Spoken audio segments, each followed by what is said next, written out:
আসসালামু আলাইকুম ওয়ারাহমাতুল্লাহ। সুপ্রিয় দর্শক মণ্ডলী, আমি আশা করি মহান রাব্বুল আলামিনের অশেষ রহমত এবং দয়ায় আপনারা ভালো আছেন।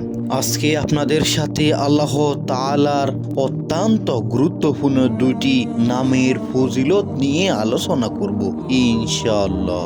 মুহাদ্দিসগণ বলেন, এই দুইটির নামের এতই ক্ষমতা, এতই পাওয়ার যে আপনি গভীর রজনীতে আল্লাহ তাআলার দরবারে এই দুইটি নাম উচ্চারণ করে যা কিছু বন বাসনা জ্ঞাপন করবেন, আল্লাহ তাআলা অবশ্যই আপনার দোয়া কবুল করে নিবেন এবং আপনার মনের বাসনা পূরণ করে দিবেন ইনশাআল্লাহ। সুপ্রিয় ইসলামিক মিডিয়া টিভি দর্শক মণ্ডলী, ভিডিওটি শেষ পর্যন্ত সবাইকে দেখতে অনুরোধ করছি। মহান আল্লাহ রাব্বুল আলামিন পবিত্র কোরআনে বলেন, উদউনি আস্তাবজিব লাকুম, তোমরা আমাকে ডাকো, আমি তোমাদের ডাকে সাড়া দেব। সুবহানাল্লাহ।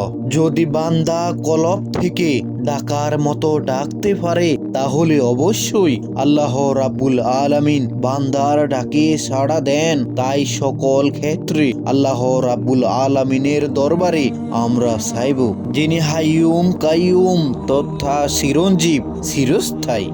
অনেকেই ভাবেন ছোটখাটো বিষয় নিয়ে আমরা কি আল্লাহ তাআলার কাছে চাইব, কিন্তু ইসলামী শরিয়া বলে অবশ্যই চাইবেন। রাসূলুল্লাহ সাল্লাল্লাহু আলাইহি সাল্লাম বলেন, আল্লাহ রাব্বুল আলামিন হাদিসে কুরসিতে ইরশাদ করেছেন, তোমাদের যদি ক্ষুদ্রাতি ক্ষুদ্র একটি জুতোর ফিতাও প্রয়োজন হয় তাও তোমরা আল্লাহ রাব্বুল আলামিনের কাছে চাও। আল্লাহ সকলের ডাক শুনেন, সকল আবদার শুনেন।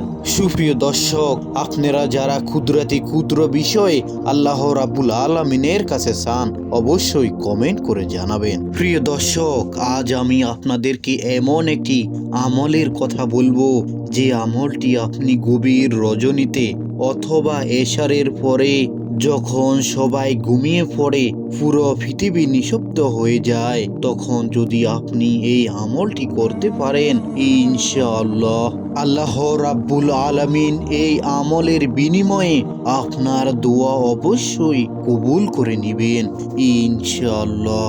মনে রাখবেন, আমলটি করতে হবে অত্যন্ত গোপনে, নীরবে। আর আমলটি শুরু করার পূর্বে অবশ্যই 3 বার দুরুদে ইব্রাহিম পাঠ করে নেবেন। রাসূলুল্লাহ সাল্লাল্লাহু আলাইহি সাল্লাম বলেছেন, যে আমলের পূর্বে দুরুদ পাঠ করা হয় না সেই আমল আল্লাহ রাব্বুল আলামিনের দরবারে গ্রহীত হয় না।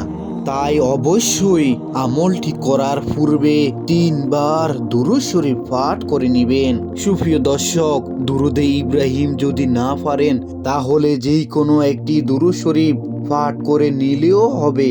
সাল্লাল্লাহু আলাইহি সাল্লাম এটিও পাঠ করলে হবে।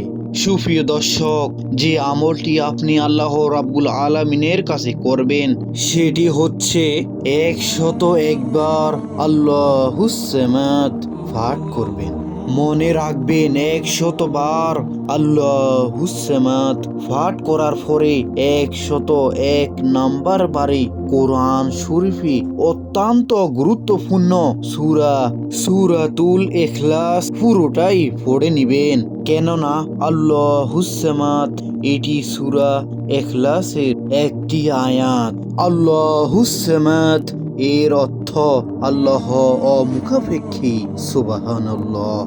আর আপনি বাক্যটি গভীর রজনীতে যখন আল্লাহ রাব্বুল আলামিন নিচের আসমানে নেমে এসে বান্দার ডাক শুনতে, তখন আপনি কলবের ভিতর থেকে যদি পাঠ করতে থাকেন, আল্লাহুস সামাদ আল্লাহুস সামাদ, আমি সাক্ষ্য দিচ্ছি আল্লাহ রাব্বুল আলামিন অমুখাপেক্ষী।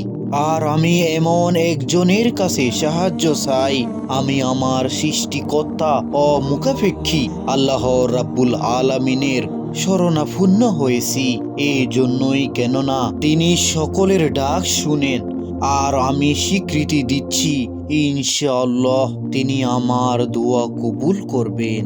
মনের মধ্যে এই ধারণা পোষণ করে বারবার আল্লাহুস সামাদ আল্লাহুস সামাদ পড়তে থাকবেন আর মনে মনে আল্লাহ অমুখাপেক্ষী তথা হৃদয়ে জপতে থাকবেন। ইনশাআল্লাহ আল্লাহ আমাদের দোয়া কবুল করবেন।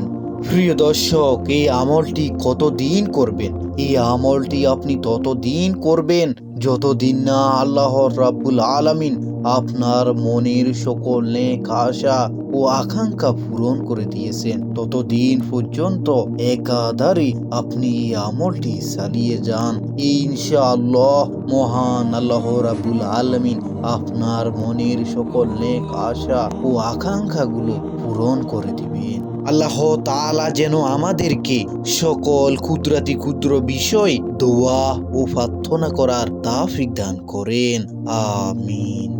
প্রিয় দর্শক, ভিডিওটি যদি উপকৃত হন, ভিডিওটি যদি ভালো লাগে, অবশ্যই একটি লাইক করে দিন এবং ভিডিওটি শেয়ার করে সবার কাছে ছড়িয়ে দিন। আর আপনি যদি এই চ্যানেলে নতুন হয়ে থাকেন, অবশ্যই সাবস্ক্রাইব করে সাথে থাকুন। ধন্যবাদ।